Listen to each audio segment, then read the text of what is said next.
There is something I do want to talk about, guys. Major League Baseball is reinstating 17 players off of the lifetime ban list.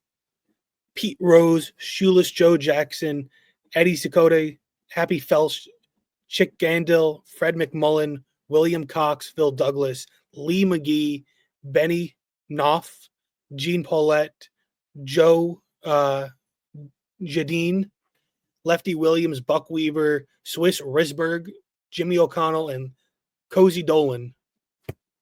There were some fire names in there. Yes. A lot of those guys were on that 1919 Black Sox team.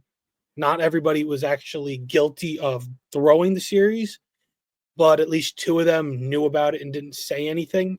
Then you also have the shoeless Joe Jackson. His wife probably knew, he didn't because he didn't know how to read.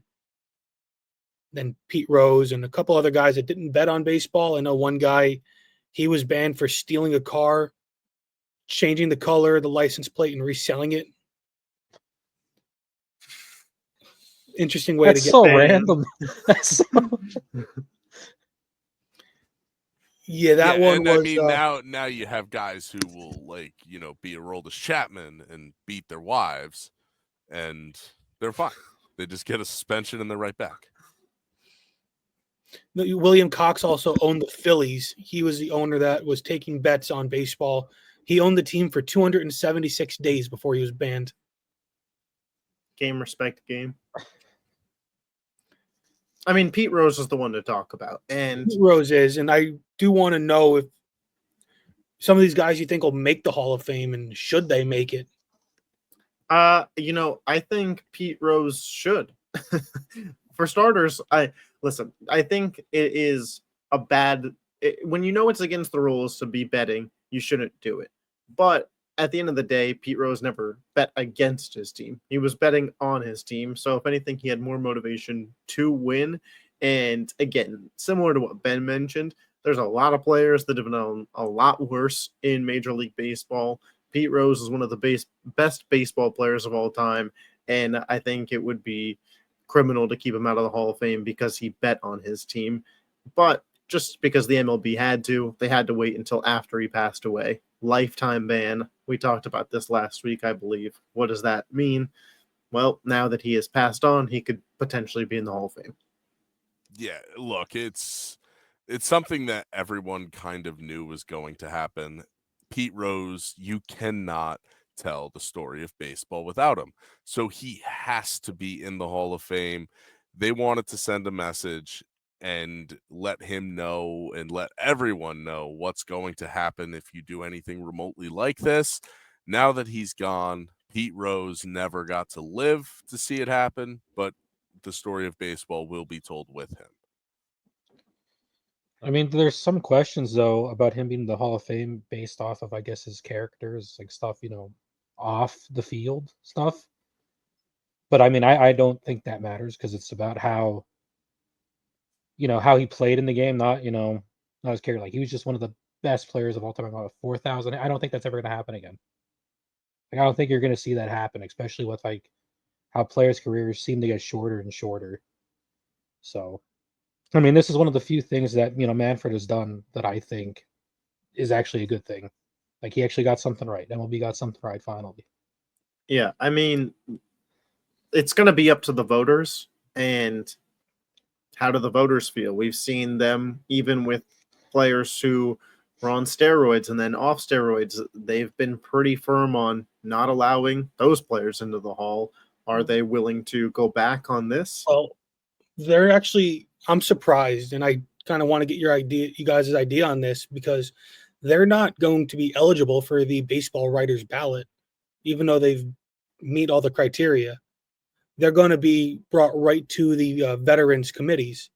So the earliest that they can get in, at least some of them, is I think 2028 is when their committees meet. And we haven't really seen how the committee's made up of executives and Hall of Famers, vote on these steroid guys, because Bonds and Clemens have only been off the ballot for like 1 year, maybe 2. So it's going to be interesting to see how they treat the, gambled on baseball, because it means more to them that they gambled on the game than it does to the writers. So I think the writers would let these guys in. Yeah, I think they're going to give it a few years too. That way, everybody can kind of just get to the same consensus decision. What do you think that this was the right move for Manfred to do? He said now that he made pretty much baseball official policy. A lifetime ban ends at death. Now, could we see, them not really use that lifetime ban anymore? Was that the right thing to take away from that ruling? I think the move happened too late. I think personally it should have happened while Pete Rose was still alive. I don't think it should have been a lifetime ban, but I think I agree with what John said, that better late than never, I suppose.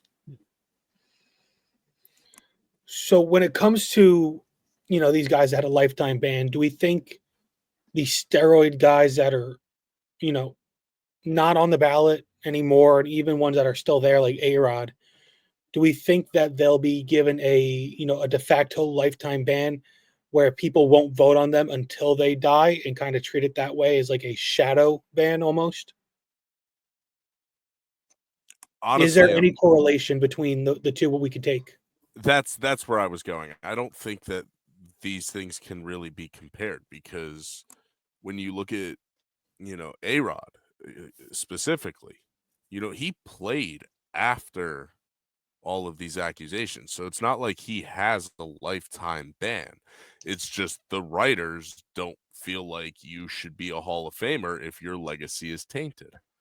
And I think that's really the big thing, is that this is coming directly from Major League Baseball, whereas the writers, they feel their type of way. And, I would assume the committee's going to kind of keep that consensus the same with the amount of steroid guys who just haven't got in. That's the precedent. It's a lot different when it comes to guys being removed from the banned list. Yeah, I agree. Any final thoughts or opinion on this thing? Because it is a pretty big thing in baseball that these guys are now eligible for the Hall of Fame. Yeah, I just think I'd want to reiterate, better late than never, and Pete Rose is a Hall of Famer. I don't think that should be something that's up for debate. I just think now that his lifetime ban has been served, we could do right by his remaining family and by the game of baseball and put him in the Hall of Fame.